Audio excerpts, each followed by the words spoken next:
आज हम एक ऐसी किताब की बात करने जा रहे हैं जो सिर्फ किताब नहीं बल्कि एक जिंदगी बदलने वाला नक्शा है। यह है 7 habits of highly effective people, जिसे लिखा है स्टीफन कोवी ने। लेकिन रुकिए, ये कोई साधारण सेल्फ हेल्प बुक नहीं है। ये वो चाबी है जो आपके अंदर छुपी अनलिमिटेड ताकत को बाहर ला सकती है। क्या आपने कभी सोचा कि कुछ लोग हर मुश्किल में भी हंसते हुए आगे बढ़ते हैं, जबकि बाकी लोग सिर्फ शिकायत करते रहते हैं? आखिर उनका राज क्या है? आज हम उस राज को खोलने जा रहे हैं। लेकिन ये सफर आसान नहीं होगा। ये आपको सोचने पर मजबूर करेगा, आपके पुराने तरीकों को चुनौती देगा और शायद आपको एक नया इंसान बना देगा। क्या होगा अगर मैं कहूं कि आपकी जिंदगी का हर बड़ा फैसला सिर्फ एक छोटी सी आदत से शुरू होता है? चलिए इस रहस्य को समझते हैं। सबसे पहले ये समझना जरूरी है कि ये किताब टिप्स और ट्रिक्स का ढेर नहीं है। ये सिखाती है कि हमारी आदतें, वो छोटे छोटे काम जो हम रोज बिना सोचे करते हैं, हमारी जिंदगी का रास्ता तय करती हैं। कोवी कहते हैं कि सच्ची सफलता तब मिलती है जब हम सिद्धांतों पर चलते हैं। सिद्धांत यानी वो नियम जो कभी नहीं बदलते, जैसे ईमानदारी, मेहनत और दूसरों के लिए सम्मान। लेकिन सवाल ये है, क्या हम वाकई अपनी आदतों को समझते हैं? जरा सोचिए, आप सुबह उठते हैं और सबसे पहले क्या करते हैं? शायद फोन उठाकर स्क्रॉल करने लगते हैं। ये आदत है, लेकिन क्या ये आदत आपको आपके सपनों के करीब ले जा रही है? कोवी कहते हैं कि अगर हमें अपनी जिंदगी बदलनी है तो पहले अपनी आदतों को बदलना होगा। और यहीं से शुरू होता है 7 आदतों का ये अनोखा सफर। लेकिन रुकिए, ये 7 आदतें कोई जादू की छड़ी नहीं है। इन्हें अपनाने के लिए आपको मेहनत करनी होगी, अपने कंफर्ट जोन से बाहर निकलना होगा। क्या आप इसके लिए तैयार हैं? आइए पहली आदत की ओर बढ़ते हैं, लेकिन पहले ये जान लीजिए कि ये आदत आपकी सोच को पूरी तरह पलट देगी। इन 7 आदतों को कोवी ने 3 हिस्सों में बांटा है। पहले 3 आदतें हैं व्यक्तिगत जीत की, यानी खुद को मजबूत करना। अगली 3 आदतें हैं सामूहिक जीत की, यानी दूसरों के साथ मिलकर काम करना। और आखिरी आदत है नवीकरण की, यानी खुद को हमेशा तरोताजा रखना। तो चलिए एक एक करके इन आदतों को खोलते हैं और देखते हैं कि ये हमारी जिंदगी को कैसे बदल सकती हैं। आदत 1, सक्रिय रहें, बी प्रोएक्टिव। पहली आदत है सक्रिय रहें। सुनने में तो आसान लगता है ना? लेकिन रुकिए, सक्रिय होने का मतलब सिर्फ भागदौड़ करना नहीं है। कोवी कहते हैं कि यह है अपनी जिंदगी की ड्राइविंग सीट पर बैठना। यह है ये तय करना कि आपकी जिंदगी का रास्ता क्या होगा। जरा सोचिए, कितनी बार हम कहते हैं, मैं ये नहीं कर पाया क्योंकि मेरे पास समय नहीं था, या मेरे बॉस ने मुझे मौका नहीं दिया। ये बहाने हैं। कोवी कहते हैं कि हमारी जिंदगी हमारे हाथ में है। हम वो चुन सकते हैं जो हमें सही लगता है। क्या आपने कभी गौर किया कि कुछ लोग हर तूफान में भी अपनी मंजिल ढूंढ लेते हैं, जबकि बाकी लोग सिर्फ लहरों से डरकर किनारे पर बैठ जाते हैं? आखिर वो ऐसा कैसे करते हैं? चलिए इसकी गहराई में उतरते हैं। सक्रिय होने का मतलब है कि आप अपनी भावनाओं, अपने फैसलों और अपने रवैये को कंट्रोल करते हैं। कोवी इसे 2 तरह के लोगों में बांटते हैं, प्रोएक्टिव और रिएक्टिव। प्रोएक्टिव लोग वो हैं जो हालात को बदलने की कोशिश करते हैं। वो कहते हैं, ठीक है, ये समस्या है, लेकिन मैं क्या कर सकता हूं? रिएक्टिव लोग दूसरी तरफ सिर्फ हालात पर प्रतिक्रिया देते हैं। वो कहते हैं, ये तो होना ही था, अब मैं क्या करूं? जरा एक पल के लिए रुकिए और सोचिए। मान लीजिए आप ऑफिस में हैं। आपने एक प्रोजेक्ट पर दिन रात मेहनत की, लेकिन आपका बॉस कहता है कि ये ठीक नहीं है। अब आपके पास 2 रास्ते हैं। पहला, आप गुस्सा हो सकते हैं। कह सकते हैं, ये बॉस को कुछ समझ ही नहीं आता, मैंने तो इतनी मेहनत की थी। ये रिएक्टिव सोच है। आप अपने गुस्से को, अपने मूड को बॉस के शब्दों के हवाले कर रहे हैं। लेकिन दूसरा रास्ता है, आप शांत रहते हैं। आप सोचते हैं, ठीक है, शायद मैंने कुछ मिस किया, मैं बॉस से पूछूंगा कि इसे कैसे बेहतर कर सकता हूं। यह प्रोएक्टिव सोच है। आपने अपने रवैये को चुना, आपने हालात को अपने कंट्रोल में लिया। Suspense point. लेकिन रुकिए, क्या सक्रिय होना इतना आसान है? क्या आप हर बार अपने गुस्से को, अपनी निराशा को कंट्रोल कर सकते हैं? जवाब आपको हैरान कर सकता है। चलिए और गहराई में जाते हैं। कोवी कहते हैं कि प्रोएक्टिव लोग अपने प्रभाव के दायरे पर ध्यान देते हैं, यानी वो उन चीजों पर काम करते हैं जिन्हें वो बदल सकते हैं। उदाहरण के लिए, मान लीजिए आप एक स्टूडेंट हैं। आपने एक एग्जाम की तैयारी की, लेकिन पेपर बहुत मुश्किल आया। अब आप क्या करेंगे? आप कह सकते हैं, ये टीचर तो बहुत सख्त है, पेपर इतना टफ क्यों बनाया? ये आपके प्रभाव के दायरे से बाहर है। आप टीचर को बदल नहीं सकते, लेकिन आप ये कह सकते हैं, ठीक है, इस बार गलती हुई, मैं अगली बार और मेहनत करूंगा, मैं अपने नोट्स को और बेहतर करूंगा। ये आपके प्रभाव के दायरे में है। ये वो चीज है जिसे आप कंट्रोल कर सकते हैं। तुलना, इसे एक गाड़ी चलाने से समझिए। रिएक्टिव लोग वो हैं जो सड़क पर हर गड्ढे को कोसते हैं, हर ट्रैफिक जाम पर गुस्सा करते हैं। लेकिन प्रोएक्टिव लोग वो हैं जो गड्ढों से बचने का रास्ता ढूंढते हैं। वो ट्रैफिक में फंसने की बजाय पहले से प्लान करते हैं कि कब निकलना है। दोनों की गाड़ी एक ही है, सड़क एक ही है, लेकिन फर्क है उनकी सोच में। लेकिन सक्रिय होना इतना आसान नहीं। इसके लिए आपको अपनी पुरानी आदतों को तोड़ना होगा। कोवी सुझाव देते हैं कि छोटे छोटे कदम उठाइए। जैसे, अगर आप रोज सुबह देर से उठते हैं तो एक अलार्म सेट कीजिए और उसे फॉलो कीजिए। अगर कोई आपको गुस्सा दिलाता है तो तुरंत जवाब देने की बजाय एक गहरी सांस लीजिए। 5 सेकंड रुकिए, सोचिए कि आप क्या कहना चाहते हैं। ये छोटे कदम आपको जिम्मेदार बनाते हैं। ये आपको सिखाते हैं कि आप अपनी जिंदगी के मालिक हैं। हुक पॉइंट, क्या आप जानते हैं कि आपकी एक छोटी सी पसंद, जैसे गुस्से पर काबू पाना, आपकी पूरी जिंदगी बदल सकती है? सुनने में बड़ा लगता है, लेकिन ये सच है। लेकिन रुकिए, पहली आदत तो सिर्फ शुरुआत थी। अगली आदत आपकी सोच को और गहरा करेगी। जरा एक और सीन सोचिए। मान लीजिए आप एक छोटे से शहर में रहते हैं। आपके पास एक नौकरी है, लेकिन वो आपको पसंद नहीं। हर दिन आप ऑफिस जाते हैं और हर दिन आप सोचते हैं, काश मेरी जिंदगी अलग होती। अब रिएक्टिव इंसान क्या करेगा? वो कहेगा, इस शहर में तो कोई मौका ही नहीं है, मैं क्या करूं? लेकिन प्रोएक्टिव इंसान क्या करेगा? वो कहेगा, ठीक है, मुझे ये नौकरी पसंद नहीं, लेकिन मैं क्या कर सकता हूं? शायद मैं कोई नई स्किल सीख लूं, शायद मैं ऑनलाइन कुछ कोर्स कर लूं।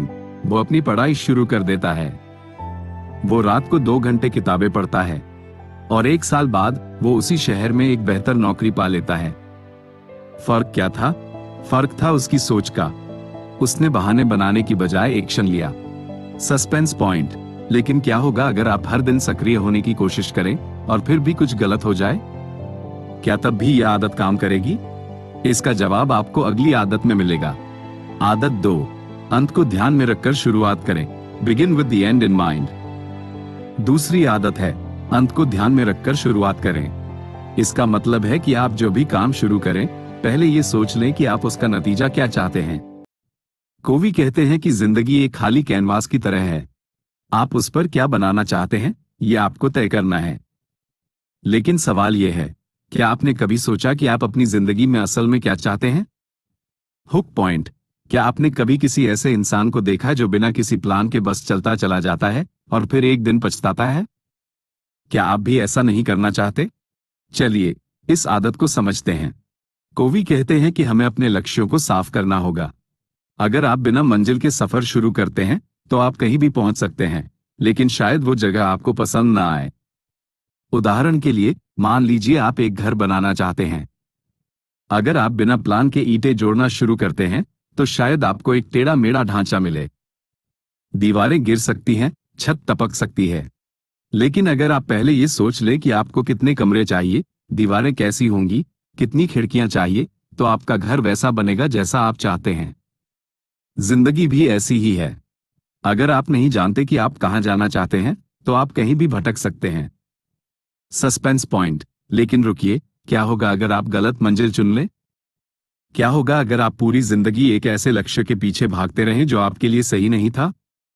इस सवाल का जवाब आपको हैरान करेगा।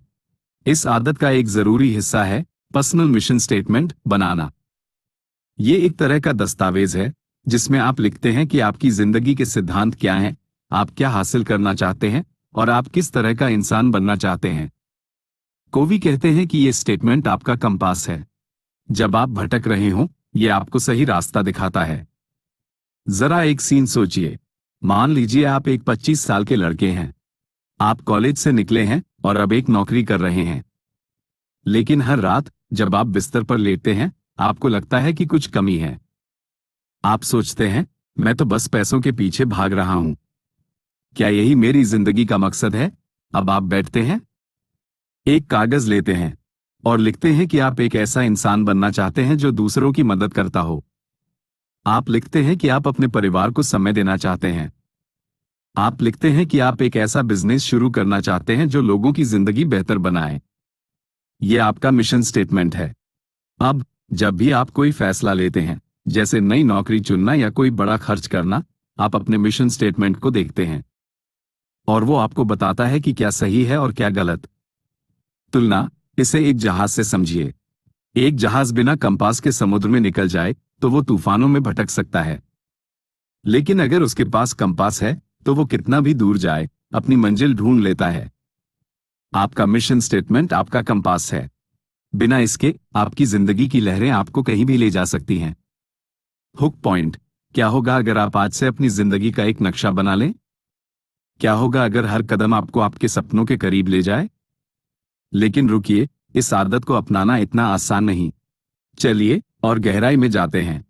कोवी कहते हैं कि अंत को ध्यान में रखने का मतलब है अपने मूल्यों को समझना। उदाहरण के लिए, मान लीजिए आप एक माँ हैं।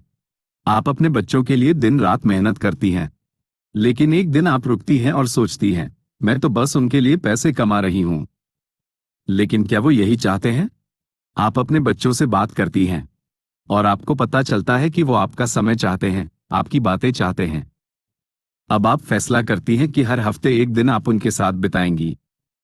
आप उनके साथ गेम खेलेंगी, उनकी बातें सुनेंगी। यह है अंत को ध्यान में रखना। आपने ये सोच लिया कि आपकी जिंदगी का लक्ष्य क्या है, अपने बच्चों की खुशी। और अब आप उसी दिशा में काम कर रही हैं। सस्पेंस पॉइंट, लेकिन क्या होगा अगर आपके पास इतना समय ही न हो कि आप अपने लक्ष्यों पर काम कर सके? क्या तब भी यह आदत काम करेगी? इसका जवाब आपको अगली आदत में मिलेगा। आदत 3, पहले महत्वपूर्ण चीजें करें। Put first things first. तीसरी आदत है, पहले महत्वपूर्ण चीजें करें। यह आदत टाइम मैनेजमेंट की बात करती है, लेकिन सिर्फ घड़ी देखने की नहीं। कोवी कहते हैं कि हमें उन कामों पर ध्यान देना चाहिए जो वाकई मायने रखते हैं। लेकिन सवाल यह है, क्या आप जानते हैं कि आपके लिए क्या महत्वपूर्ण है?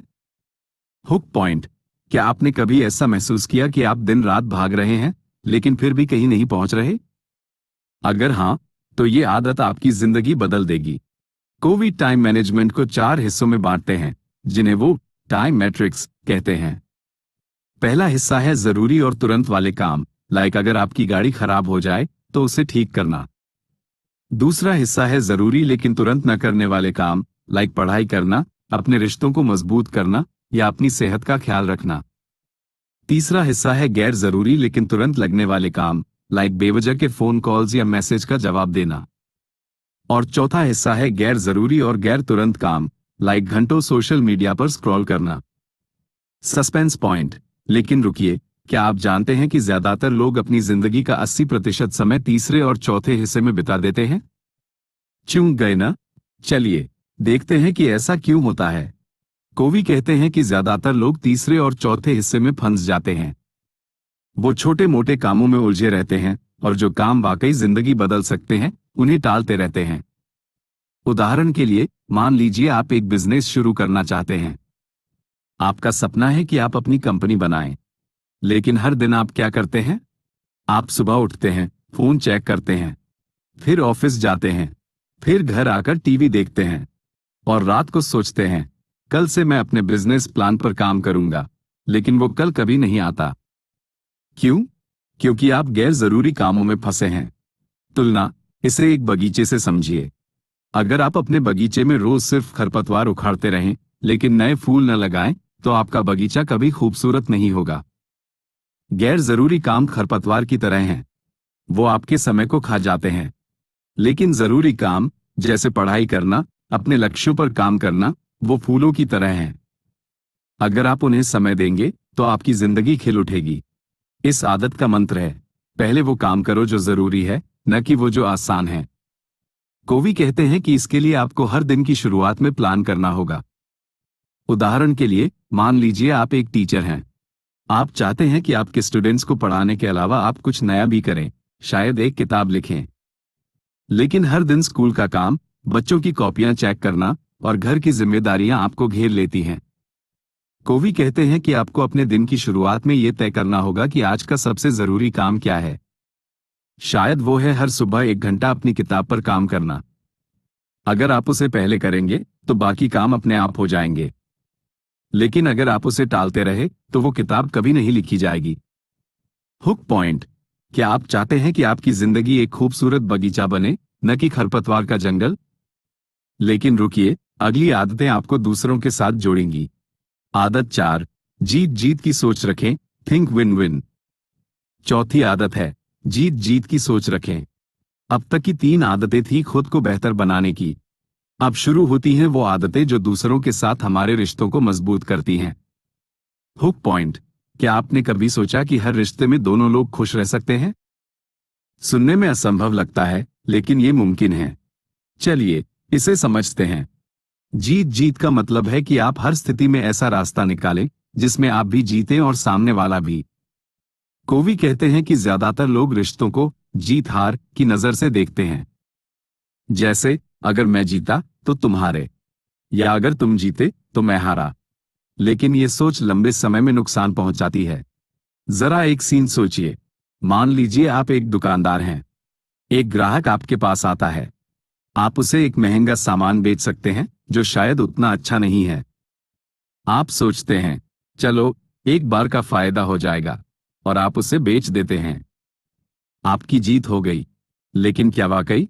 वो ग्राहक जब घर जाकर सामान देखता है तो उसे धोखा महसूस होता है।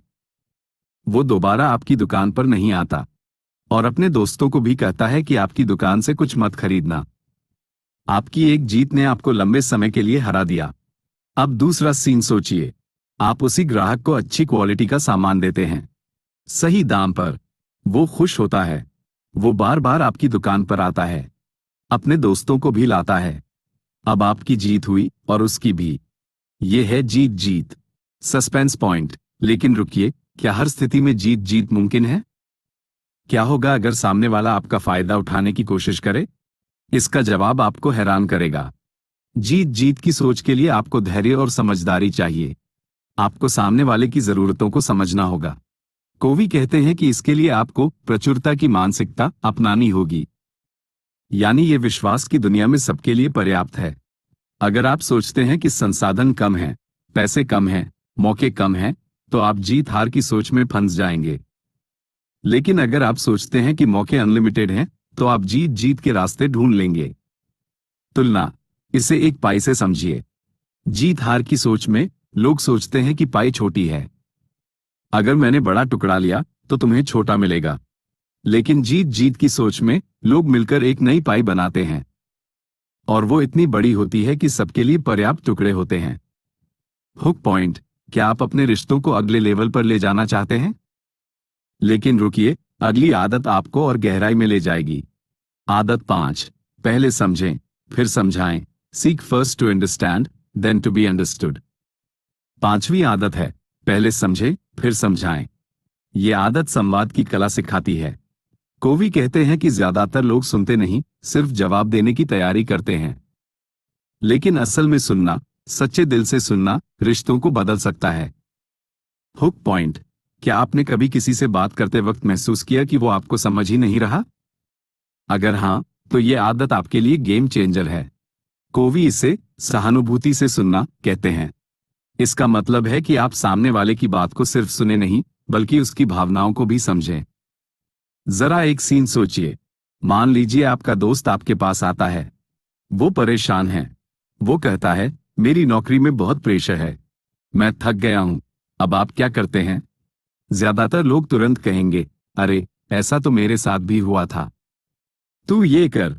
लेकिन कोवी कहते हैं कि रुकिए, पहले उसे सुने, उसकी पूरी बात सुने, उसकी भावनाओं को समझें। शायद वो सिर्फ ये चाहता है कि कोई उसकी बात सुने। शायद वो सलाह नहीं चाहता, सिर्फ सहानुभूति चाहता है। Suspense point. लेकिन रुकिए, क्या होगा अगर आप सुनते सुनते थक जाएं? क्या होगा अगर सामने वाला आपकी बात ही न सुने? इसका जवाब आपको हैरान करेगा। इसके लिए आपको अपने दिमाग को खाली करना होगा। आपको अपने विचार, अपने जवाब, अपनी राय को थोड़ा पीछे रखना होगा।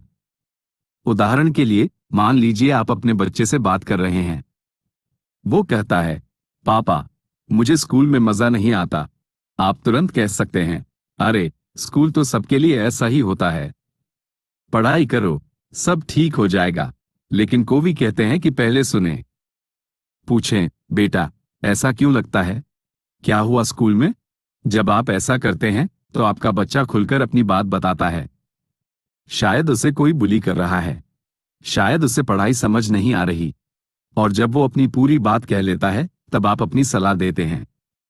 इससे आपका रिश्ता मजबूत होता है। तुलना, इसे एक डॉक्टर से समझिए। एक अच्छा डॉक्टर पहले मरीज की पूरी बात सुनता है, वो हर लक्षण को समझता है, फिर वो दवा देता है। लेकिन एक बुरा डॉक्टर बिना सुने दवा लिख देता है। सहानुभूति से सुनना ऐसा ही है। पहले पूरी बीमारी समझो, फिर इलाज दो। हुक पॉइंट, क्या आप चाहते हैं कि लोग आपकी बात को गंभीरता से लें? लेकिन रुकिए, अगली आदत आपको एक सुपर पावर देगी। आदत 6, तालमेल बनाएं, सिनर्जाइज। छठी आदत है, तालमेल बनाएं। ये आदत कहती है कि जब दो लोग मिलकर काम करते हैं तो वो कुछ ऐसा बना सकते हैं जो अकेले कभी नहीं बना सकते। हुक पॉइंट, क्या आप जानते हैं कि आपकी ताकत और किसी और की ताकत मिलकर क्या कमाल कर सकती है? अगर नहीं, तो ये आदत आपको हैरान कर देगी। कोवी कहते हैं कि तालमेल का मतलब है मतभेदों का सम्मान करना। हर इंसान अलग है, हर किसी की अपनी ताकत, अपनी कमजोरियां और अपने विचार हैं। ज्यादातर लोग इन मतभेदों को समस्या समझते हैं, लेकिन कोवी कहते हैं कि यही मतभेद तालमेल की ताकत हैं। जरा एक सीन सोचिए। मान लीजिए आप एक ऑफिस में काम करते हैं। आपकी टीम में दो लोग हैं। एक है बहुत अच्छा प्लानर, वो हर चीज को पहले से सोच लेता है। दूसरा है बहुत अच्छा कम्युनिकेटर, वो क्लाइंट से बात करके उनका दिल जीत लेता है। अब अगर ये दोनों आपस में लड़ते रहें कि कौन बेहतर है, तो प्रोजेक्ट फेल हो जाएगा। लेकिन अगर वो एक दूसरे की ताकत का सम्मान करें तो क्या होगा? प्लानर एक मजबूत प्लान बनाएगा और कम्युनिकेटर उसे क्लाइंट्स तक पहुंचाएगा। नतीजा, एक ऐसा प्रोजेक्ट जो दोनों अकेले कभी नहीं बना सकते थे। यही है तालमेल। सस्पेंस पॉइंट, लेकिन रुकिए, क्या होगा अगर लोग आपस में भरोसा ही न करें? क्या तब भी तालमेल मुमकिन है? इसका जवाब आपको हैरान करेगा। कोवी कहते हैं कि तालमेल तब बनता है जब लोग एक दूसरे पर भरोसा करते हैं और एक साझा लक्ष्य के लिए काम करते हैं। उदाहरण के लिए, मान लीजिए आप एक स्कूल में टीचर हैं। आप चाहते हैं कि आपके स्टूडेंट्स का रिजल्ट अच्छा आए, लेकिन अकेले आप क्या करेंगे? आप दिन रात पढ़ाते हैं, लेकिन स्टूडेंट्स ध्यान नहीं देते। अब आप अपने सहकर्मियों से बात करते हैं। एक टीचर कहता है, मैं गेम्स के जरिए पढ़ाऊंगा। दूसरा कहता है, मैं वीडियो बनाऊंगा। तीसरा कहता है, मैं पेरेंट्स से बात करूंगा। अब आप सब मिलकर काम करते हैं, और नतीजा, स्टूडेंट्स का रिजल्ट पहले से कहीं बेहतर। यह है तालमेल की ताकत। तुलना, इसे एक ऑर्केस्ट्रा से समझिए। हर म्यूजिशियन अलग अलग वाद्य बजाता है, कोई वायलिन, कोई ड्रम, कोई पियानो। अगर सब अपने अपने सुर में बजाएं तो सिर्फ शोर होगा, लेकिन अगर वो एक साथ एक साझा धुन के लिए बजाएं तो एक ऐसा संगीत बनेगा जो हर किसी को मंत्रमुग्ध कर देगा। तालमेल ऐसा ही है। हुक पॉइंट, क्या आप तैयार हैं अपनी जिंदगी को नई ऊंचाइयों तक ले जाने के लिए? लेकिन रुकिए, आखिरी आदत आपके लिए कुछ खास है। आदत 7, अपनी कुल्हाड़ी को तेज करें, शार्पन द सॉ। 7वीं और आखिरी आदत है, अपनी कुल्हाड़ी को तेज करें। इसका मतलब है खुद को नवीकरण करना, यानी अपने शरीर, दिमाग, दिल और आत्मा को तरोताजा रखना। हुक पॉइंट, क्या आप जानते हैं कि अगर आप खुद का ख्याल नहीं रखेंगे तो आप दूसरों की मदद कैसे करेंगे? अगर नहीं, तो ये आदत आपके लिए है। कोवी कहते हैं कि हमें अपनी जिंदगी को 4 हिस्सों में बांटना चाहिए। पहला है शारीरिक नवीकरण, यानी अच्छा खाना, व्यायाम करना और पर्याप्त नींद लेना। दूसरा है मानसिक नवीकरण, यानी कुछ नया सीखना, किताबें पढ़ना या लिखना। तीसरा है भावनात्मक नवीकरण, यानी अपने रिश्तों को समय देना और दूसरों की मदद करना। और चौथा है आध्यात्मिक नवीकरण, यानी ध्यान करना, प्रकृति के साथ समय बिताना या अपने सिद्धांतों पर विचार करना। जरा एक सीन सोचिए। मान लीजिए आप एक लकड़हारा हैं। आप दिन रात पेड़ काटते हैं, लेकिन आपकी कुल्हाड़ी धीरे धीरे कुंद हो रही है। अब आप और मेहनत करते हैं, लेकिन पेड़ नहीं कटते। कोवी कहते हैं कि जिंदगी भी ऐसी ही है। अगर आप अपनी कुल्हाड़ी, यानी खुद को तेज नहीं रखेंगे तो आप थक जाएंगे। उदाहरण के लिए, मान लीजिए आप एक प्रोफेशनल हैं। आप दिन रात काम करते हैं, लेकिन धीरे धीरे आपको थकान महसूस होने लगती है। आप चिड़चिड़े हो जाते हैं। आपकी प्रोडक्टिविटी कम हो जाती है। कोवी कहते हैं कि ये इस बात का संकेत है कि आपकी कुल्हाड़ी कुंद हो गई है। आपको रुकना होगा। आपको खुद को समय देना होगा। Suspense point. लेकिन रुकिए, क्या होगा अगर आपके पास इतना समय ही न हो कि आप खुद का ख्याल रख सकें? क्या तब भी यह आदत काम करेगी? इसका जवाब आपको हैरान करेगा। शारीरिक नवीकरण के लिए कोवी सुझाव देते हैं कि छोटे छोटे कदम उठाएं। जैसे हर दिन 20 मिनट सैर करें, अच्छा खाना खाएं, पर्याप्त नींद लें, मानसिक नवीकरण के लिए कुछ नया सीखें, शायद एक नई भाषा, शायद एक नया स्किल। भावनात्मक नवीकरण के लिए अपने रिश्तों को समय दें, अपने दोस्तों से मिलें, अपने परिवार के साथ हंसी मजाक करें, और आध्यात्मिक नवीकरण के लिए कुछ समय शांति में बिताएं। शायद ध्यान करें, शायद प्रकृति के साथ समय बिताएं। तुलना, इसे एक फोन से समझिए। अगर आप अपने फोन को चार्ज नहीं करेंगे तो उसकी बैटरी खत्म हो जाएगी और फिर वो किसी काम का नहीं रहेगा। आपकी जिंदगी भी ऐसी ही है। अगर आप खुद को रिचार्ज नहीं करेंगे तो आप थक जाएंगे, लेकिन अगर आप हर दिन थोड़ा समय खुद को देंगे तो आपकी बैटरी हमेशा फुल रहेगी। Hook point. क्या आप चाहते हैं कि आपकी जिंदगी हर दिन बेहतर हो? अगर हां, तो ये आदत आपको रास्ता दिखाएगी। निष्कर्ष, 7 आदतों का सफर। तो दोस्तों, ये थी 7 आदतें जो आपकी जिंदगी को बदल सकती हैं। पहली आदत, सक्रिय रहें, सिखाती है कि अपनी जिंदगी की जिम्मेदारी लें। दूसरी आदत, अंत को ध्यान में रखें, कहती है कि अपने लक्ष्यों को साफ करें। तीसरी आदत, पहले महत्वपूर्ण चीजें करें, टाइम मैनेजमेंट की कला सिखाती है। चौथी आदत, जीत जीत की सोच रिश्तों को मजबूत करती है। पांचवी आदत, पहले समझें फिर समझाएं, सिखाती है कि सहानुभूति से सुनें। छठी आदत, तालमेल बनाएं, हमें एकजुट होकर काम करना सिखाती है। और सातवीं आदत, अपनी कुल्हाड़ी को तेज करें, हमें खुद को नवीकरण करना सिखाती है। Hook point. क्या आप तैयार हैं इन आदतों को अपनी जिंदगी में अपनाने के लिए? क्या आप तैयार हैं एक नया इंसान बनने के लिए? ये आदतें सिर्फ किताब के पन्नों तक सीमित नहीं हैं। ये एक जीवन शैली है। अगर आप इन्हें अपनाते हैं तो आप न सिर्फ अपनी जिंदगी को बेहतर बनाएंगे, बल्कि अपने आसपास के लोगों को भी प्रेरित करेंगे। तो आज से ही शुरू करें। एक छोटा सा कदम उठाएं। शायद अपनी सुबह की दिनचर्या बदलें, शायद किसी से खुलकर बात करें, शायद एक नया लक्ष्य बनाएं। हर कदम आपको आपके सपनों के करीब ले जाएगा। Suspense point. लेकिन रुकिए, क्या आप जानते हैं कि इन आदतों को अपनाने वाला हर इंसान कुछ ऐसा हासिल करता है जो बाकी लोग सिर्फ सपनों में देखते हैं? वो क्या है? वो है एक ऐसी जिंदगी जो न सिर्फ सफल है बल्कि सार्थक भी है। तो दोस्तों, ये था 7 आदतों का सफर। ये आदतें आपका इंतजार कर रही हैं। सवाल ये है, क्या आप इन्हें अपनाने के लिए तैयार हैं? अगर हां, तो आज से ही शुरू कर दीजिए, क्योंकि आपकी जिंदगी का सबसे खूबसूरत चैप्टर अभी लिखा जाना बाकी है।